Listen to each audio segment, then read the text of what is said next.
Hey, what's up, everybody? So, even though the Rich Paul rule ended up getting overturned, I still feel like the NCAA is on that BS and that the NBA need to cut ties with them. So, before we get into the video, I just want to real quick thank all of my subscribers for helping me hit my goal of 400 subscribers. It really means a lot to me, and the fact that you guys subscribe to me, it still make me feel like y'all believe in me. So, I want y'all to know this is your channel, and if you want to see any topics, just drop them in the comment section, and I'm going to try to make it happen. One last thing, if you're new to the channel, make sure you click the subscribe button if you like the content, like the video. We got football and basketball over here, and it's about to be booming soon, so don't miss out. Now let's actually get into the video. So the NBA has a middleman right now called the NCAA. Now, the NCAA's role is to go out there, scout and develop the best talent coming out of high school, bring them in, develop them until they're ready for the NBA. When you think about it, this is a pointless middleman because the NBA already has the G League. The G League is their own development league for players, coaches, and referees, etc. that are not ready for the NBA. If you already had this league established, why don't you put it into full effect? You got the MLB out here doing the same thing. You know, they have the same minor league, but they actually use it. They draft dudes out of high school and college, throw them in there, then call them up when they're ready. Same thing with the NHL. If they can do it, the NBA can do it, but the NBA is just doing a terrible job at doing it. Matter of fact, the NBA doesn't even pay attention to their G League. That's why players continue to keep going to college. And honestly, the only reason why the NCAA is still relevant is because they offer free education. It's not hard to pitch that to a top prospect and their parents, because right now we live in a society where if you don't have a college degree, they think you're not going to be successful. We live in a society where if you tell the teacher you want to be in the NBA when you grow up, they go look at you skeptically and they go tell you they have a backup plan. That's why the NCAA is winning. They killing two birds with one stone. They letting you pursue your professional basketball dreams while having a degree to fall back on. That sounds great, you feel me? I'm not even a big fan of college, but I feel like that's a great thing to have. So, with that being said, once they give you that full ride scholarship, they use it to their advantage. Even though they're accumulating billions of dollars off these players, since they're giving you a full ride scholarship, and let's do the math. A big university, you paying anywhere between $30,000 and $50,000 a year. 4 years, that's no more than $200,000. Since they feel like they're giving you a $200,000 maximum scholarship, they feel like they don't have to pay you for none of the billions of dollars they revenue off you, which is corny. That's corny, you feel me? So, what the NBA needs to do is put their G League into effect. The G League is actually another option for players coming out of high school along with overseas. But if I'm coming out of high school, I'm not going to the G League because the G League does not have the exposure, and the G League is not set up for dudes to actually make it out unless you like legit balling. But even if you is averaging 18, it might go overlooked because they so focused on the prospects coming out of college.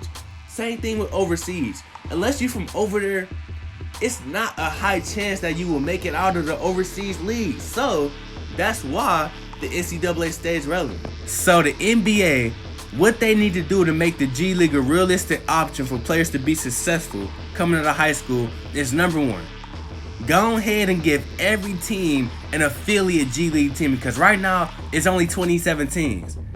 That means that it need to be 3 more teams for this to actually work. Number two, bump up the roster spot from 10 man to 12 man, right? So that means that there will be 360 potential spots in the G League. Number three, take all the current players that are in the G League right now, throw them into the draft pool. Also throw in the ESPN top 300 into the draft pool as well. That means that not only will the ESPN top 300 be drafted, but at least 60 players that were already in the G League will still have an opportunity to achieve their dreams. So that means that now it will be natural exposure to the G League, and this will make headlines because now all the top prospects are in the G League. People are forced to watch the G League. That means the NBA will be forced to put the G League on TV, and that means that they will have another stream of income, a big stream of income because of the G League. With that being said, you will automatically be able to tell who belongs in the NBA right off the bat and who doesn't. Because let's think about it. Yeah, it's the G League, but it's the same thing as the NCAA, because all the NCAA is top prospects playing against top prospects. So if you see a dude is ready, call him up. Just like they do in the MLB and the NHL, call him up if he ready. You see Zion ready for the NBA, call that man up, you feel me? Let him play, and then you can always send him back, man, you feel me? So that's why, not that's why, but this is a realistic option, man. And I know there's people out there that's thinking, well, how can this be a realistic route for guys that are sleepers and, end up being better than a lot of dudes on the ESPN Top 300? I kind of got a solution for that, because remember, I said this was year one of the rebuild of the G League. That means that after at least 10 games, dudes are going to get called up that belong in the NBA straight up. Then there's going to be dudes down the road that end up developing to something special. They go start getting called up.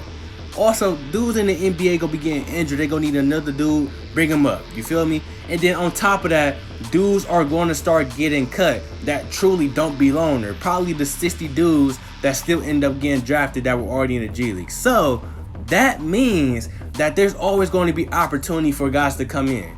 That free agency is where those guys will be. They get picked up and come in, bruh. So that's just one solution that I got in my head. But trust me, it's a solution out there for those guys that are underrated. But overall, I feel like this G League route will be more realistic. It definitely will pay players, which is an issue in college right now. They're making all the money off of them, but not getting paid. In G League, they getting paid $35,000 a year. Also, on top of that, it will speed up the process of them making it professionally, because all you gotta do is make the G League, still play against the top prospects that you would have been playing against in college, and boom, you get called up, man. So it will speed up the process if you really want it like that. You feel me? So that's how I feel about that. And hopefully this route can be, seen in the future. Now, the NCAA will still be there for the guys that still care about their education as a backup. And also overseas is always going to be there. But the G League, at least it will be in full effect. So let me know what y'all think in the comment section. Are you feeling the G League plan, or do you think that the NBA need to stay with these high ties with the NCAA and let them keep, being the middleman? Let me know. Like, comment, subscribe. I got more content coming soon.